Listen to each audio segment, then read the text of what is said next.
नमस्कार दोस्तों, कैसे हैं आप लोग। उम्मीद करता हूं सभी लोग स्वस्थ होंगे और मस्त होंगे। स्वागत करता हूं आपका गौतम सीटेट क्लासेस में। चलिए मित्रों, आज की क्लास की बात करते हैं। भाई आज जो हमारी ईवीएस की क्लास है और ये थ्योरी क्लास है। थ्योरी की क्लास का मतलब है कि भाई जो हमारी थर्ड, फोर्थ और फिफ्थ की जो बुक्स हैं एनसीईआरटी की, आपका 15 नंबर का जो पोर्शन है वो उसी में से आएगा।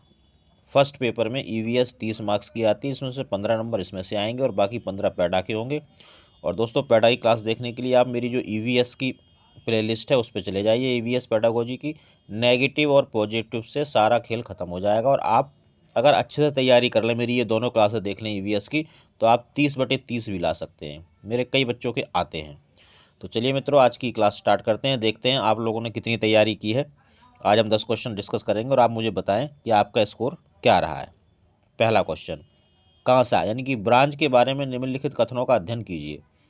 यह एल्युमिनियम, आयरन और कॉपर जैसा ही एक तत्व है। इसे भट्टी में कॉपर और टिन को पिघलाकर बनाया जाता है।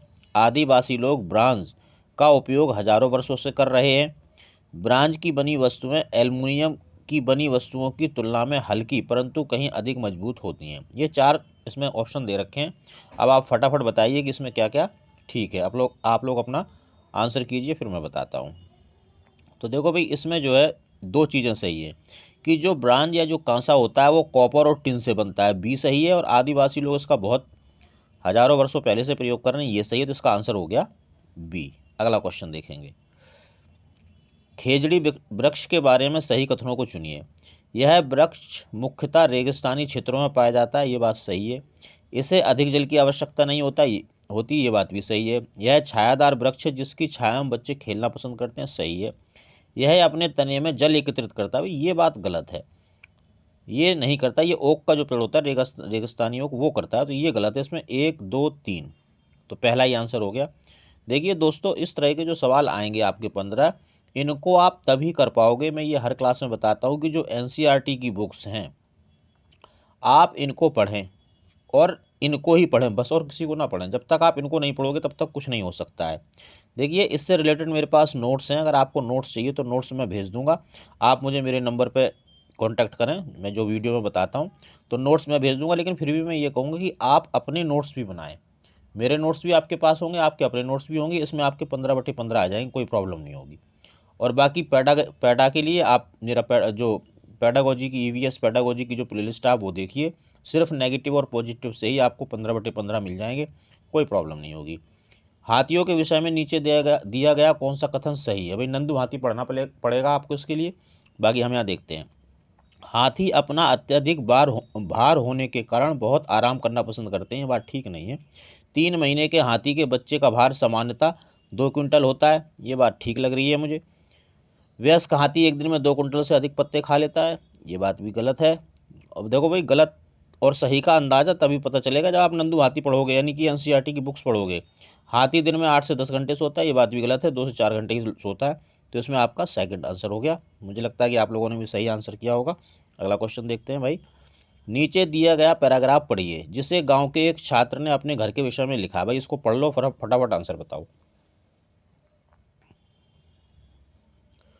चलो, आप लोगों ने पढ़ लिया होगा, अब मैं बता देता हूँ। मैं गांव से आया हूँ, हमारे गांव में अत्यधिक वर्षा होती है, इसलिए हमारे घर धरती से 10 से 12 फुट ऊंचे हैं।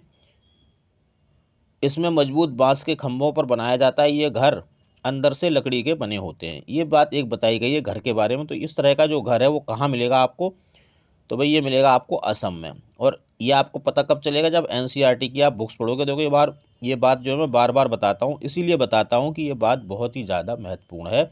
अगर आपको थ्योरी के जो क्वेश्चन आते हैं उसमें से 15/15 चाहिए तो एनसीईआरटी की बुक्स पढ़ें, उसके नोट्स बनाएं। कुछ नोट्स मेरे पास हैं, आप मुझसे मंगा लो, मैं फ्री में ही दे दूँगा आपको। वो नोट्स फ्री में ही देता हूँ, एनसीईआरटी के नोट्स, तो आप वो मुझसे ले सकते हैं, कोई प्रॉब्लम नहीं है। ब्रेल लिपि मोटे कागज पर उभरे हुए बिंदु बने होते हैं। यह लिपि आधारित है। इसमें मतलब कितने बिंदु होते हैं, 4 8 6 या 10, फटाफट बताइए। जी हाँ, इसमें होते हैं 6 बिंदु। मैं समझता हूँ आपका आंसर भी बिल्कुल ठीक ही गया होगा। अगला क्वेश्चन देखें। निम्नलिखित पक्षियों में से कौन पक्षी काफ़ी हद तक अपनी गर्दन को पीछे तक घुमा सकता है, जल्दी बताएं भाई। तो आपने देखा भी होगा, टीवी वगैरह में भी कई बार दिखाते हैं, उल्लू जो है अपनी गर्दन इधर से उधर तक पूरी घुमा लेता है लगभग। अगला क्वेश्चन देखिए। निम्नलिखित में से कौन सा मच्छरों से होने वाला रोगों का समुच्चय है, यानी कि कौन कौन से रोग हैं जो मच्छरों से फैलते हैं, मॉस्किटो से। तो भाई चिकनगुनिया हाँ, मलेरिया हाँ, लेकिन जो मियादी बुखार है ये पानी, जो दूषित पानी होता है उसको पीने से होता है, तो ये तो हो गया गलत। हैजा सही है, डेंगू सही है, नहीं हैजा सही नहीं है, हैजा भी खराब पानी से होता है, डेंगू ठीक है, मलेरिया भी ठीक है, यही मच्छर से होता है। चिकनगुनिया मच्छर से होता है, डेंगू भी होता है, मलेरिया भी होती है, तो भाई ये तीनों सही है।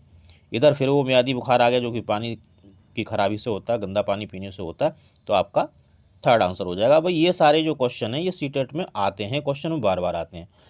इसको देखिए, ये भाई ये मानचित्र और एक रेल का जरूर ही क्वेश्चन आता है, इसकी प्रैक्टिस आप जरूर करें। मानचित्र वाला चलो देख लेते हैं। किसी राज्य के मानचित्र के एक सिरे पर लिखा था स्केल 1 सेंटीमीटर बराबर 110 मीटर, यानी कि जो आपका मानचित्र है उस पर जो 1 सेंटीमीटर होगा उसका मतलब है कि रियल में 110 मीटर की दूरी है। यदि इस मानचित्र पर किन्हीं दो शहरों के बीच की दूरी इतनी बताई गई है, तो इन दोनों शहरों की वास्तविक दूरी क्या होगी, इनके बीच की दूरी। तो भाई देखो बहुत आसान है, दूरी इतनी है 9.7 सेंटीमीटर।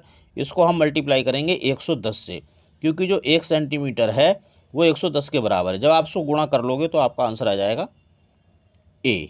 अगला क्वेश्चन देखते हैं। कोई व्यक्ति 29 नवंबर को एक एक्सप्रेस ट्रेन से सूरत से केरल जाने के लिए बैठा। यह ट्रेन सूरत से इतने बजे चली, 1 दिसंबर को इतने बजे पहुंची। यदि सूरत से नागरकोइल के बीच ट्रेन मार्ग की दूरी इतने किलोमीटर है, तो इस यात्रा में ट्रेन की औसत चाल क्या थी। तो भाई मैंने बताया कि ये इस तरह का दूरी, समय और चाल का क्वेश्चन जरूर आता है, उसकी जरूर प्रैक्टिस करें, 1 नंबर इसमें पक्का है। देखिए वो क्या पूछ रहा है, चाल पूछ रहा है। चाल का जो फार्मूला होता है वो होता है दूरी बटे समय। तो आपको दूरी तो इसमें दे ही रखी है 2120 किलोमीटर, आप समय निकालना है। तो देखिए मैं आपको समय निकाल के बता देता हूँ, बहुत आसान होता है, ये सवाल बच्चे कन्फ्यूज हो जाते हैं कई बार। ट्रेन जो थी वो हमारी 29 तारीख को चली, 29 नवंबर को। 29 नवंबर को चली, कितने बजे चली, ये चली भाई 19:45, यानी कि 6:45 ये यहाँ से चली। इसके बाद ये 1 दिसंबर को पहुँची, तो 29 नवंबर के बीच में 30 दिसंबर आएगा और फिर 1 दिसंबर आएगा।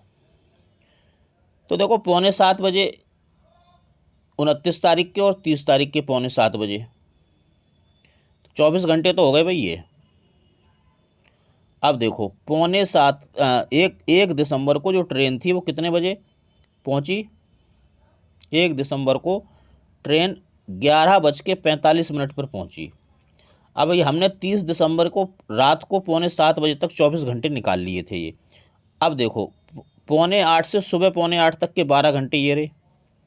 अब 7:45 के बाद पहुंची कब है, 12:15 बजे, तो 4 घंटे इसमें और जोड़ लो। अब टोटल टाइम देखेंगे कि टोटल टाइम कितना आएगा, तो टोटल आया 40 घंटे लगे उसको। 40 घंटे में जो ट्रेन थी वो कहाँ से भाई, सूरत से केरल पहुंची, और दूरी कितनी उसने ये वाली तय की। तो अब निकाल लेंगे हम क्या, चाल। तो चाल जो है उसका फार्मूला होता है भाई दूरी बटे समय। तो दूरी कितनी है 21-20 और समय हमारा निकला था 40। जब आप इसको सॉल्व करेंगे तो आंसर आ जाएगा 53। आप लोगों ने सॉल्व किया होगा तो आपका आंसर निकल भी गया होगा। अगला क्वेश्चन देखते हैं। निम्नलिखित में से कौन अंतर्राष्ट्रीय ख्याति प्राप्त वेट लिफ्टर हैं, तो बताइए, तो पता ही होगा, कर्णम मल्लेश्वरी। इन्होंने जो है ओलंपिक में भी मेडल जीता है। तो दोस्तों ये छोटी सी क्लास थी, उम्मीद करता हूँ आपको पसंद आई। कमेंट करके ये जरूर बताओ कि आपका स्कोर कितना है, इसी से पता चलेगा कि भी आपकी तैयारी क्या चल रही है। बाकी सीटेट से रिलेटेड आपको कोई भी प्रॉब्लम है, गाइडेंस चाहिए, PDF चाहिए, कुछ भी चाहिए, इस नंबर पर आप मुझे कॉन्टैक्ट कर सकते हैं। बट ध्यान रहे सिर्फ सीटेट। तो मित्रों मिलेंगे अगली क्लास में, तब तक आप सभी लोग मेहनत करते रहिए, स्वस्थ रहिए और मस्त रहिए।